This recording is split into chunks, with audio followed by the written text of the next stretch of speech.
श्रोताबिन स्वागत छ। हामी अहिले दक्षिण कोरियाको आन्सान सहर स्थित सामुदायिक रेडियो थाम्न एफएम 88.7 मेगाहर्जको स्टुडियोबाट बोलिरहेका छौँ। आज मसँग अतिथिको रूपमा मिलन सापकोटा सर हुनुहुन्छ। लोकगायक त्यसै गरेर क्यारिकेचर गर्नुहुन्छ र दक्षिण कोरियाको सनातन साहित्य सङ्गीत साधना समूह पासा दक्षिण कोरियाद्वारा सञ्चालित साझा मन्दिरको गुरुको रूपमा भजन कीर्तन गर्ने पाठ पूजा आरती लगायत गर्दै दक्षिण कोरियामा प्रवासी जीवन बिताइरहनु भएको छ। हामी दुवैजना सोझो अर्थमा भन्नुपर्दा दक्षिण कोरियामा श्रमिक हौँ र उहाँसँग थुप्रै कलाहरू छन्। तपाईँ दक्षिण कोरिया प्रवेश गर्नुभएको कति भयो छ? करिब 1.5 वर्ष भयो। नेपालमा साङ्गीतिक क्षेत्रमा मलाई त थाहा छ, दर्शकलाई हामी जानकारी दिँदैछौँ। साङ्गीतिक क्षेत्रमा नेपालमा कति वर्ष जति काम गर्नुभयो होला? जानी नजानी एउटा राष्ट्रिय लोक तथा दोहोरी प्रतिष्ठान नेपाल भन्ने संस्थासँग करिब 12 वर्ष आबद्ध रहेर काम गर्ने विभिन्न कार्यक्रमहरूमा सहभागी हुँदै काम गरियो, सिकियो थोरै थोरै। यो अन्तरालमा तपाईँका कतिवटा गीत एल्बमहरू प्रकाशित भए? 5वटा। 5वटा त एल्बमै। त्यसमा तपाईँलाई सबभन्दा मन परेको गीतको एक टुक्का राखिदिनु। मलाई चाहिँ गीतमा भन्नुहुन्छ भने मेरा साथी भाइ त जहाज चढी विदेशतिर जानी, गाउँघरमै गोठालोको मेरो जिन्दगानी। ए मेरा साथी जहाजै माथि मै दुखी हो गाई भैँसी गोठालो, मेरा साथी जहाजै माथि मै दुखी हो गाई भैँसी गोठालो। धन्यवाद। मलाई मनपर्ने आफूले गरेको सिर्जना। हजुर। अनि भजनमा चाहिँ हुन्छ सर, एउटा भजन पनि मैले त सुनेको छु, असाध्यै हरि आइदेऊ भगवान, आइदेऊ भगवान, अज्ञानीलाई ज्ञानमा लाइदेऊ भगवान, आइदेऊ भगवान, आइदेऊ भगवान, अज्ञानीलाई ज्ञानमा लाइदेऊ भगवान। Thank you sir. दक्षिण कोरियामा धार्मिक जागरण, धार्मिक भन्दा पनि आफ्नो कला संस्कृति रीतिरिवाज परम्परा आफ्ना चाडपर्वहरूलाई संरक्षण गर्नुपर्छ, मनाउनुपर्छ। प्रवासमा रहे पनि हामी त्यो कुराबाट विमुख हुनु हुँदैन भनेर यो अभियानमा हुनुहुन्छ मिलन सापकोटा सर। असाध्यै प्रतिभावान व्यक्ति आज मसँग स्टुडियोमा हुनुहुन्छ। हामी छोटोमा कुराकानी गर्दैछौँ, उहाँका प्रतिभाहरूलाई छोटोमा समेट्दैछौँ। क्यारिकेचरको क्षेत्रमा तपाईँलाई मिठो लाग्ने एउटा जनावर भनेपछि मैले झ्याप्पै कुन्नी किन घरमा भएको भएर नि होला कुकुरलाई अलिक बढी सम्झन्छु। हजुर। अनि नारायण प्रसाद ओरियो नामको हाम्रो घरमा कुकुर छ, उसबाट धेरै कुराहरू सिक्दै पनि छु। उसले चाहिँ यसरी आवाज गर्छ, अलि आक्रोशित हुँदा, कसैलाई नचिनेको बेलामा पहिलोपटक फेस गर्दै गर्दा।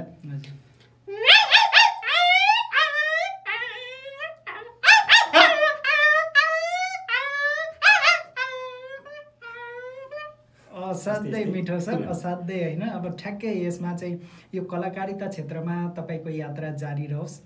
हामी एउटा अर्को पनि जनावरको सुन्छौँ, मैले सुनेको छु तपाईँको, हामी दर्शक श्रोताहरूलाई सुनाउँदैछौँ। बोकाको आवाज एकचोटि निकाल्दिनुहोस् न। ओके।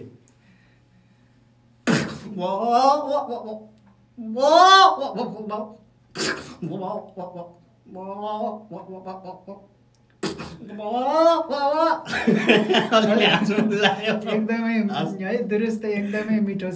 त्यसै गरेर हामीले कुकुर र बोकाको आवाज त निकाल्यौँ। अब हामी यसबाट डाइरेक्ट जाउँ न। तपाईँहरूलाई मान्छेको आवाजमा विशेष गरेर कलाकारहरूको कतिले आवाज गर्छन्, कतिले नेताको क्यारिकेचर गर्छन्।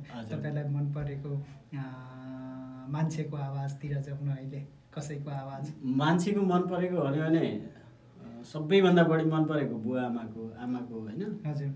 त्यस पछाडि महानायक राजेश हमालजीको। हजुर।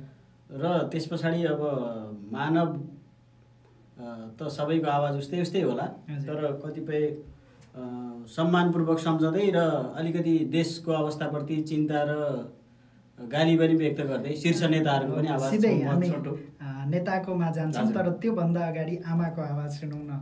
यति प्रतिभावान छोरो जन्माउने आमाको आवाज कस्तो रहेछ त? हामी कोरिया मलाई सानो सानो भन्नुहुन्छ आमाले बोलाउँदा। ए सानो ठ्याक्कै यस्तै हो है ल आमाको पनि आमा असाध्यै भाग्यमानी हुनुहुन्छ, यति प्रतिभावान क्षमतावान छोरो जन्माउने आमालाई हामी पनि नमन गर्छौँ। र अब हामी जान्छौँ नेताहरूको आवाज सुन्न, उहाँहरूको कस्तो सटायर पनि भनौँ है, हुन्छ व्यङ्ग्यात्मकै गरौँ। ओके सर, ल जाउँ। प्रचण्ड बोल्नुभयो भने पुष्पकमल दाहाल प्रचण्ड यसरी बोल्नुहुन्छ होला। हजुर। त मने निश्चित रूपमा गोविन्दजी तपाईँहरूले जुन अहिले कोरियामा रहेर पनि दुःख गर्नुभएको छ र तपाईँहरूले पठाएका ती दुःख गरेर पठाएका रगत पसिना साटेर पठाएका पैसा चानी मने निश्चित रूपमा हामीले नै कुम्ल्याएर विभिन्न शीर्षकमा देश बनाउने शीर्षकमा अनावश्यक ढङ्गले प्रयोग गरिरहेछौँ भन्ने मलाई लागिरहेछ। धन्यवाद छ।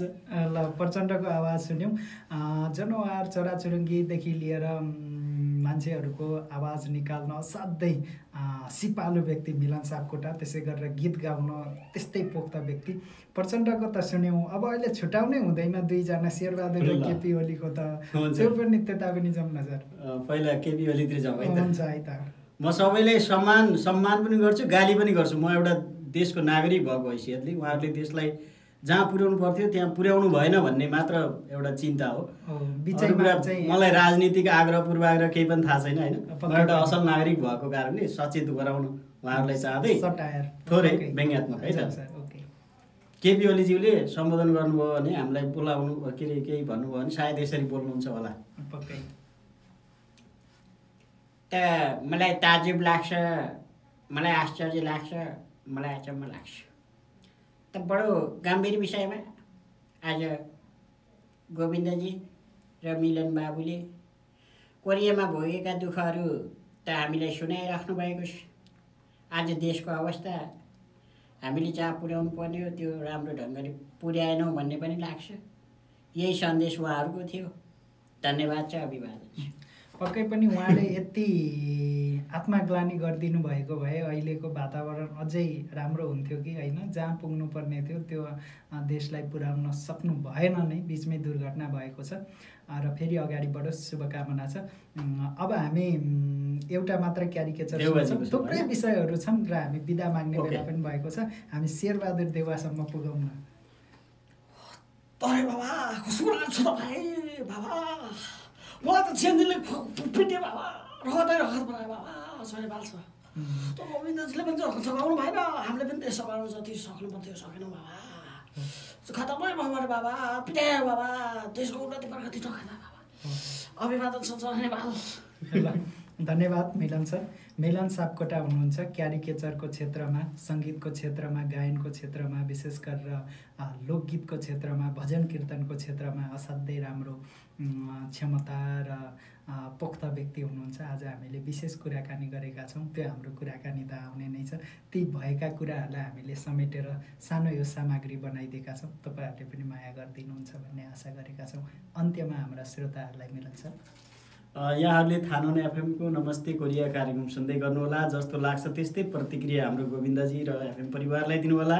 अन्य केही कार्यक्रमहरू हजुरहरूका रह्यो भने हाम्रो आन्सरमा अवस्थित 5:6द्वारा सञ्चालित मन्दिर र लाइब्रेरीमा सम्पर्क गर्नुहोला भन्दै यो रमाइलो अवसरको लागि थानोन एफएम र गोविन्दजीप्रति धेरै धेरै धन्यवाद। सबैको जय होस्।